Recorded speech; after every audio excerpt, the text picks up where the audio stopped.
Alors Stanford U est au cœur de la Silicon Valley. Ce qu'il faut voir en fait, que Stanford, la petite histoire, c'est que c'est une entreprise, justement, c'est une université privée. Ce n'est pas l'État californien qui a décidé de monter Stanford. C'est en fait un monsieur, un riche entrepreneur, dont le fils unique est décédé. Il s'appelle Leland Stanford. Et son père avait de grandes ambitions pour son fils au niveau éducation. Et en fait, il a décidé, en hommage à son fils, de créer Stanford. Et donc, son argent, sa femme et lui ont décidé, à l'américaine en fait, comme Bill Gates le fait dans la santé, etc., il a décidé de mettre toute sa fortune dans l'université. Donc, il a créé de toutes pièces une université là, parce que Stanford, en fait, n'existait pas, bien entendu. À cette époque-là, c'était en 1891 à peu près, en fait, en fin du 19e siècle. Et la Silicon Valley, en fait, est une terre agricole à la base. C'est une terre d'orchidées, d'abricots, enfin voilà, c'est une terre agricole, agraire. Et donc, quand Stanford a été créé, ça a déjà créé une dynamique d'intelligence au départ. Donc ça, c'est une anecdote pour expliquer aussi l'esprit américain. Donc aujourd'hui, Stanford, c'est un des plus grands employeurs de la Silicon Valley, puisqu'il y a 10 000 personnes qui y travaillent. Pour la petite histoire encore, vous savez que Barack Obama vient d'être élu. Si vous regardez les 4 premiers financeurs de la campagne de Obama, de Romney, pardon, les 4 principaux financeurs, c'est les grandes banques, Goldman Sachs, ainsi de suite. Quand vous regardez les 4 premiers financeurs de Barack Obama, c'est Google, Microsoft, Harvard University et les universités de la Californie. Tout ça pour dire que je dis souvent entreprise en fait, parce que en fait, c'est des universités, elles ont des comportements finalement de business. Et même les chercheurs et professeurs qui enseignent là-bas, ils sont amenés à faire de l'excellence. Donc il y a 18 prix Nobel. Parmi les profs à Stanford, il y a 18 prix Nobel. Ça, c'est un deuxième fait significatif. Je pense que aujourd'hui en France, il n'y a pas 10 prix Nobel français vivants. Ça, c'est également important, parce que ça attire aussi les meilleurs cerveaux. Et ensuite, ils sont très bien organisés. En fait, moi, j'étais là-bas, j'ai visité leur bureau qui prend des participations dans des startups. Et en fait, par exemple, Google, Stanford a des parts dans Google. Rien qu'en 2006, ils ont récupéré 350 millions de dollars de royalties venant de leur participation à Google. Parce que l'idée générale, c'est que les étudiants qui sont là, ils bénéficient de l'infrastructure de l'université pour créer leur boîte, pour tester leurs idées. Et donc, en échange, l'université d'abord leur ouvre des portes avec des anciennes universités aussi. Et puis, voilà, etc. Dans notre système français, est-ce qu'il a été analysé le poids des grandes écoles dans l'innovation et voilà, oui. Poids positif ou négatif? Il a été analysé, je vous disais, par Pierre Veltz, V-E-L-T-Z, dans un tout petit bouquin là, où il expliquait toutes les pesanteurs. En gros, il disait que les grandes écoles françaises, c'est des AOC, et que personne ne les connaît. Une fois qu'on sort de la France, personne ne les connaît. Et maintenant, moi, ce que je pense concrètement, c'est que autant je suis sévère avec le système français ultra élitiste, etc., autant on ne peut pas mettre toutes les grandes écoles dans le même sac, parce que d'abord, les écoles d'ingénieurs aujourd'hui essaient de développer des incubateurs. Deuxième point, c'est que la France a pris conscience de ces aspects-là, et donc on est en train d'essayer de créer de la masse critique avec, par exemple, ParisTech, avec Saclay, etc., mais avec toutes les lourdeurs et pesanteurs du monde. Mais en fait, je pense qu'une des gifles qu'a prise l'élite française, c'était le rapport de l'Université de Shanghai. Et en fait, au départ, moi j'assistais au débat, les gens disaient, de toute façon, on n'est pas comparable, ça ne veut rien dire le rapport. Je vous rappelle que l'Université de Shanghai a fait un rapport qui est maintenant annuel, et le meilleur établissement d'enseignement français supérieur, c'était Pierre et Marie Curie, qui était à la 46e place mondiale. Normal Sup, qui est la meilleure école de France en termes de compétition, était la 93e place mondiale. Là où Polytechnique était la 126e place. On voyait que les premières places étaient traitées par les anglo-saxons. Donc ça calme quand même. Et du coup, effectivement, il y a déjà le fait, je pense qu'un des problèmes en France, c'est que les grandes écoles forment plus des managers, déjà, que des techniciens. Parce que la plupart de ces gens-là deviennent des managers, en fait. Et en plus, dans ces écoles-là, il y a peu de recherche. Normalement, c'est l'université qui est le lieu de la recherche. Bon, bref, on pourrait en parler des heures, mais... Donc, en résumé, les grandes écoles peuvent être considérées aujourd'hui, à l'heure actuelle, comme un frein, alors qu'en fait, elles étaient un moteur de l'innovation à la française. Parce que les grands groupes français, etc., c'est quand même les grandes écoles. Et puis c'est vachement dispersé l'université à la française. Alors, combien il y a d'universités à Paris? Non, mais Ça n'a pas de sens. Ça n'a pas de sens. Ça n'a pas de sens. Donc et dans le classement de Shanghai, on subit le fait qu'il y ait plein de petites entités. Donc il y a eu beaucoup de mouvements de regroupement autour des techs. On a vu des techs partout. Il y a Paris Tech, il y a... Mais rien que le budget de Stanford University est supérieur au budget de toutes les universités parisiennes réunies. C'est sûr. Et le mouvement des presses aussi en France, où on essaie de regrouper un peu par zone géographique les universités. En Bretagne, tu as dû voir ça, Paola, dans le plan campus. Le plan campus est porté par l'UEB. L'UEB, c'est donc l'Université européenne de Bretagne. Pourquoi ils ont fait ça? Parce qu'en Bretagne, il y a 4 universités, Rennes 1, Rennes 2, UBS, autour de Vannes et Lorient, et UBO, autour de Brest. Plus des grandes écoles, Télécom Bretagne et d'autres. Et donc évidemment, peser dans le classement de Shanghai avec l'université de Rennes 2, c'est pas simple. Est-ce que ça apparaît seulement dans le classement?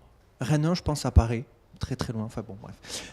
Mais par contre, si on additionne les 4 et qu'on met un logo, on appelle ça UEB. Du coup, ça commence, on gagne quelques places. Le problème, c'est que c'est super artificiel. C'est qu'il n'y a pas d'unité de lieu. Et ça, c'est... Alors, il y a une unité régionale, on va dire, presque identitaire un peu autour de la Bretagne. Mais quand on est dans le truc, on se rend bien compte que Rennes d'un côté, Rennes de l'autre, l'UBS, l'UBO, personne ne se rencontre. Même s'il y a des grands plans fédérateurs comme le plan campus, où on essaie campus numérique, où on essaie autour du numérique de fédérer, d'avoir des outils pour partager, faire de l'e-éducation à distance, tout ça, ça reste quand même sans unité de lieu et relativement artificiel. Et pour compléter ce que tu disais, il y a aussi un point dans les grandes écoles qui est... les grandes écoles ont beaucoup d'avantages et beaucoup d'inconvénients. On ne peut pas en parler de manière en 5 minutes, mais par contre, un des points très négatifs par rapport à ce dont on parle à l'innovation, c'est le manque de fertilisation croisée. C'est-à-dire qu'en fait, entre des cerveaux différents. Parce que je prends le cas de Stanford. Le juriste, le mathématicien, l'informaticien, tous de Stanford, ils sont là, ils vont à la cantine ensemble, ils ont des idées ensemble. Et ils se respectent mutuellement parce qu'ils sont dans le même établissement, ils ont un sentiment d'appartenance identitaire. Si je prends le cas en fait des écoles françaises, le polytechnicien, il est à juge en Josas en polytechnicien, ainsi de suite. Donc ça, c'est un gros frein, parce que quand on regarde par exemple le top management de Google, on a Sergey Brin, qui est un informaticien, Larry Page, qui est un mathématicien. Le directeur juridique, en fait, il vient de là-bas, de Stanford. Celle qui est maintenant à la tête de Yahoo, elle est spécialiste en intelligence artificielle. Tous ces gens-là sont regroupés à Stanford. Donc ça, c'est un point clé. C'est les deux grandes différences entre l'université française et l'université anglo-saxonne. C'est d'abord l'université anglo-saxonne, elle est privée. Oui. Elle est conduite comme une entreprise et elle sélectionne ses étudiants et ils payent. Oui. Donc, tout ça, ça n'existe pas dans l'université française. On ne peut pas sélectionner les étudiants et ils ne lui donnent rien. Et en plus, tout l'argent de formation part sur les centres élitistes, les écoles d'ingénieurs. Oui. Donc tous les moyens sont donnés. Et en plus, ces entreprises s'intéressent à ce qui se passe dans les écoles d'ingénieurs. Et si vraiment ces écoles d'ingénieurs développent de la recherche, on leur donne les moyens. C'est-à-dire qu'il y a une relation directe, puisque c'est leurs futurs employés et ils viennent là-bas. Donc on a ce handicap terrible en France de ne pas maîtriser nos flux, de ne pas avoir de moyens de formation et de ne pas avoir l'accès au financement des entreprises. Ça fait un sacré handicap.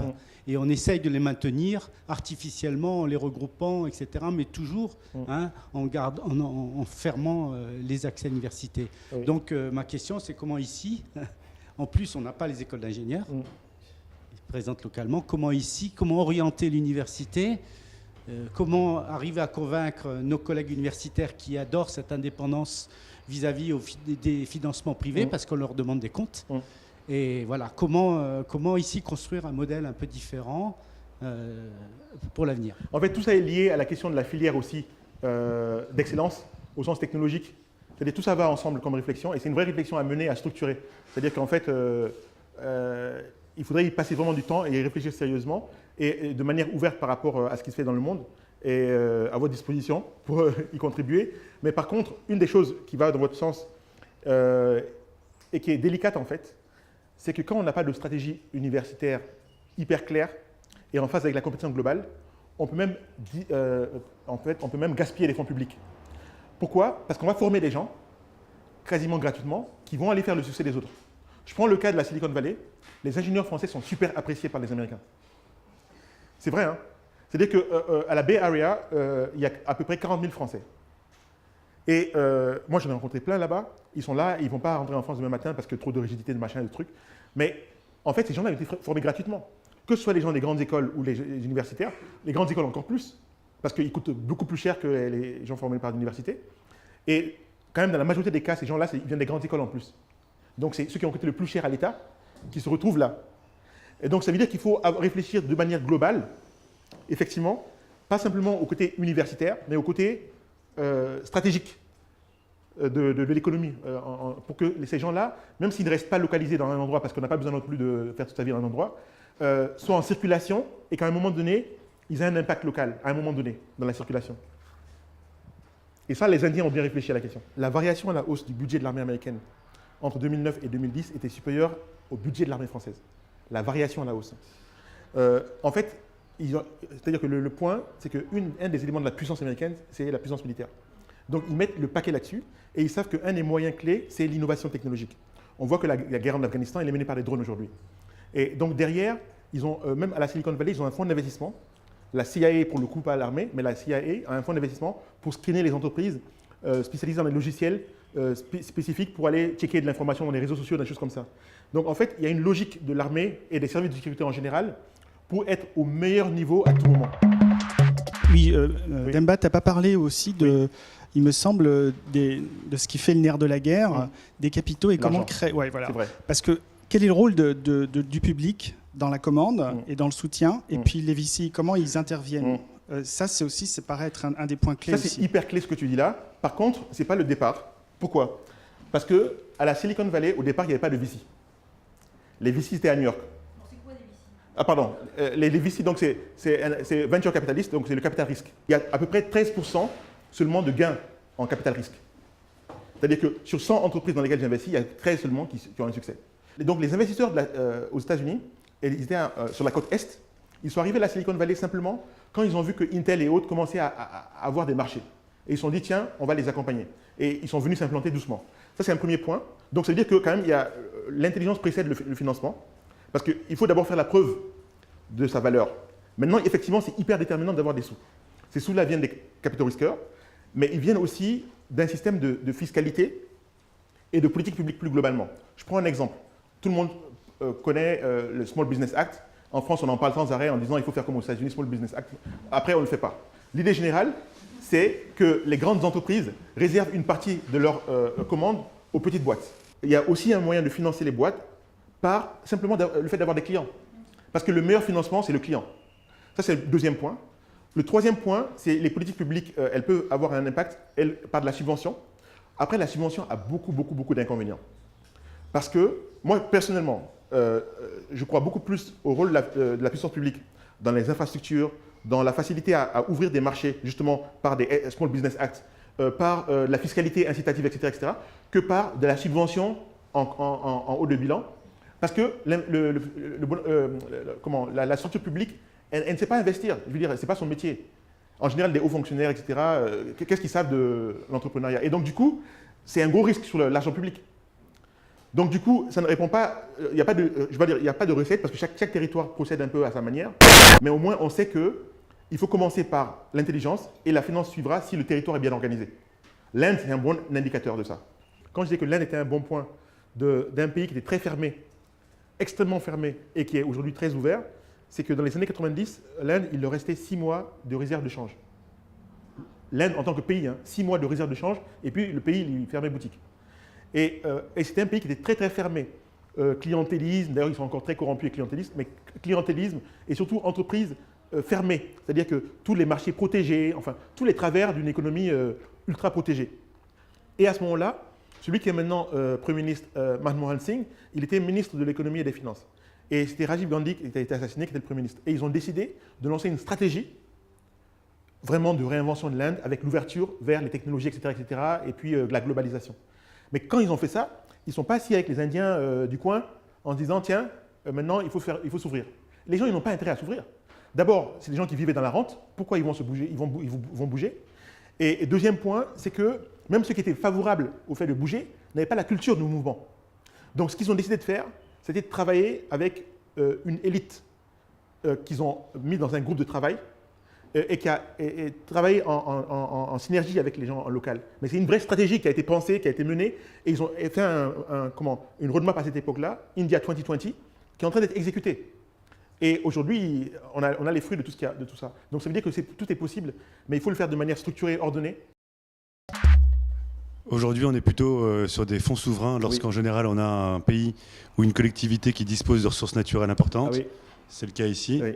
Et on n'est pas non plus sur une utilisation de subventions en tant que telle. On Oui. pourrait être plutôt sur une utilisation d'un fonds souverain en investissement direct dans des boîtes. Alors, en fait, c'est très délicat comme question. Parce que ce qu'on voit, en fait, de la logique d'investissement des fonds souverains aujourd'hui, c'est qu'elles investissent surtout dans les grosses boîtes. Je prends le cas des fonds du Golfe, c'est dans les EADS, etc., qu'elles investissent. Parce qu'il y a aussi un aspect de prestige, et puis il y a aussi un aspect de garantie, c'est-à-dire que c'est un investissement de bon père de famille, en gros. Et puis un aspect stratégique, je veux peser sur les décisions dans tel pays. Maintenant, si je reviens au point local, une des solutions, je ne dis pas que c'est la solution, mais une des pistes de réflexion, pourrait être de réfléchir à ce que fait Abu Dhabi. Parce que Abu Dhabi, pour le coup, ils font un peu comme tous les États du Golfe, donc des investissements dans les grosses boîtes, mais ils ont aussi en fait des investissements dans vraiment une infrastructure d'intelligence, parce que Abu Dhabi, en fait, ils sont en train de créer une des premières villes éco-responsables au niveau mondial, éco-technologique, qui s'appelle Masdar. Et à Masdar, en fait, ce qu'ils ont fait, c'est qu'ils font des cahiers des charges, et les meilleures boîtes au niveau mondial sont invitées à venir investir là, à s'implanter là, à se développer là. L'idée générale, c'est que si on fait venir les meilleurs, on espère que ça va se diffuser dans le milieu local. Je crois beaucoup moins que ça se passe là-bas, mais ça pourrait peut-être se passer dans des territoires autres. Pourquoi je crois moins que ça se passerait là-bas? Parce qu'ils ont tellement de ressources, ils sont tellement peu nombreux que... voilà. Mais par contre, effectivement, c'est une piste intéressante. C'est-à-dire le fait que les fonds souverains, plutôt que d'investir dans des petites boîtes, parce que ce n'est pas leur métier, soit elles pourraient avoir 2 véhicules d'investissement, par exemple. Elles pourraient avoir un véhicule d'investissement dans des fonds, elles pourraient être fonds de fonds, c'est-à-dire financés dans des fonds de capital risque. Et à ce moment-là, elles ont beaucoup plus la facilité d'avoir de l'ingénierie financière pour gérer des fonds de capital risque que pour gérer des startups innovantes. Premier point. Et deuxième piste, c'est qu'elles pourraient investir attirer les boîtes du monde entier pour venir développer de l'excellence dans les domaines dont on a besoin ici, qui peuvent être l'énergie verte, qui peuvent être autre chose. Donc ça peut être des pistes de réflexion à creuser. Oui, tu as parlé des success stories. Quel est le taux qu'il y a? C'est-à-dire qu'il y a une masse critique, mais il y a un nombre d'échecs flagrants. Et puis le choix aussi au niveau des VC, de l'intervention en fait, du capital risqueur dans l'écosystème. Parce qu'il faut aussi qu'ils aient des signaux. Il y a des taux d'échecs qui sont... connu, mais au niveau justement de l'innovation et là, la capacité à croire en quelqu'un par rapport au nombre d'échecs déjà perçus. Ça, c'est important. Est-ce que tu peux préciser un peu les données là-dessus? Alors, effectivement, c'est un point qui est clé. Le taux d'échec, comme je disais, il est de 87%. Donc, 87%, c'est énorme. Hein. Ça, c'est en moyenne le taux d'échec. Maintenant, sur le second point, c'est comment les VC font pour investir, les décisions d'investissement. En fait, ce qui est intéressant, c'est que quand on fréquente les VC en France, par exemple, par rapport à la Silicon Valley, c'est-à-dire qu'en France, parfois, c'est des gens qui n'ont jamais été entrepreneurs, qui ne comprennent pas forcément bien les technologies. En fait, l'idée générale, c'est qu'il y a des fonds qui sont là, qui investissent dans ces véhicules d'investissement, et puis il y a parfois des analystes financiers qui jouent un travail de bonhomme carré qui est à la limite comptable, quoi. Je vais essayer de voir si le business plan il est correct. Ce n'est pas ça un VC. Un VC, c'est quelqu'un qui vit l'aventure de la boîte. Un des meilleurs VC au niveau mondial, qui est à la Silicon Valley, c'est KPBC, donc Kleiner Perkins. En fait, un des fondateurs de ce fonds de venture capitaliste, c'est un journaliste. À la base, ce n'est pas un analyste financier. C'est-à-dire que la force du VC, c'est de flairer le marché. C'est comme dans le cinéma ou dans toute entreprise de création, les meilleurs VC sont ceux qui ont le nez. Et ça se démontre par leur succès. Il n'y a pas de recette. Et donc, du coup, ça, c'est un premier point. Deuxième point, c'est que pas mal d'entrepreneurs à la Silicon Valley deviennent des VC, d'entrepreneurs successful. Ça aide aussi, parce que du coup, ils sont beaucoup plus alertes sur, d'abord, le fait d'aider les boîtes, déjà de manière générale, et puis leurs réseaux sont mis à disposition de ces boîtes-là, ce qui est un accélérateur. Donc, quand je parlais tout à l'heure de Vinod Khosla, qui est cofondateur de Sun Microsystems, et qui a créé son propre fonds, lui, quand il investit dans une boîte, ce n'est pas comme quand le financier basique il investit dans une boîte. Donc ça, c'est important. Il y a pas mal d'entrepreneurs qui deviennent VC. Troisième point, c'est qu'on est dans un environnement où les VC, ils apportent le réseau, mais ils apportent aussi, on va dire, ils apportent aussi les technologies à un niveau de maturité extrêmement fort. Parce que l'idée, c'est que parfois, ils voient une technologie et ils se disent, celle-là, elle pourrait avoir un intérêt beaucoup plus important dans tel marché que dans tel autre. Et moi, j'en ai de l'expérience et je te le démontre. Alors que par contre, maintenant, juste pour finir, excuse-moi, c'est que maintenant, pour flairer l'entrepreneur, à la Silicon Valley, c'est le réseau. Donc ils n'apportent pas que du capital. Ah non, non, non. Le capital, il n'apporte pas que le capital. Non, non. Et sur un autre chiffre important, là, c'est quelle est la rémunération de ce risque chez les VCs là, il y a le taux de succès qui est projet par projet, 87%, mais il y a la rentabilité derrière. Quels sont les taux pour les VC, enfin les VC qui fonctionnent correctement, on va dire, qui sont attendus dans ce type de démarche? Mais en fait, il n'y a pas de règle, mais de manière générale, il y a deux choses. Il y a deux moyens de se rémunérer. D'abord, il y a les prises de participation dans le capital de la boîte. En général, c'est assez limité, c'est 5%, 10%. Et puis en plus, ils investissent par exemple en syndication parfois. Maintenant, ça c'est un premier point. Et deuxième point, c'est le fait que les gestionnaires de fonds, eux, ils vivent des commissions de gestion de ces fonds-là. Et par ailleurs, ils ont une rémunération individuelle par rapport au succès des boîtes dans lesquelles ils investissent eux personnellement. Maintenant, pour répondre encore plus précisément à la question, il est très difficile de donner un niveau de succès au niveau financier parce que quand je prends le cas de Kerner Perkins qui a investi dans Google par exemple, quand on investit dans Google, quand on a eu cette chance-là, ou dans Facebook ou autre, mais les revenus sont tellement colossaux que c'est même plus quantifiable. c'est même plus quantifiable. Et donc du coup, ça récupère tous les échecs qu'ils ont pu avoir. Mais de manière générale, les 87% d'échecs sont aussi un indicateur quand même de la rentabilité, qui est très faible dans l'amorçage. C'est pour ça qu'il y a des boîtes qui ont fermé, comme Troisi, par exemple. Troisi Partners, c'est une boîte anglo-saxonne qui faisait beaucoup de venture capitalisme. Et ils ont fermé complètement l'activité. Parce qu'en fait, il suffit qu'on fasse un cycle d'investissement dans un fonds de VC, c'est 7 ans. C'est-à-dire qu'eux, ils vont chercher de l'argent sur le marché. Il y a des fonds de fonds qui les remettent de l'argent pour un cycle qui va durer 5 à 7 ans. Et sur les 5 à 7 ans, s'ils n'ont pas de succès, ben, ils peuvent disparaître parce qu'il faut qu'ils soient refinancés. Donc il faut qu'ils tiennent pendant ce cycle-là.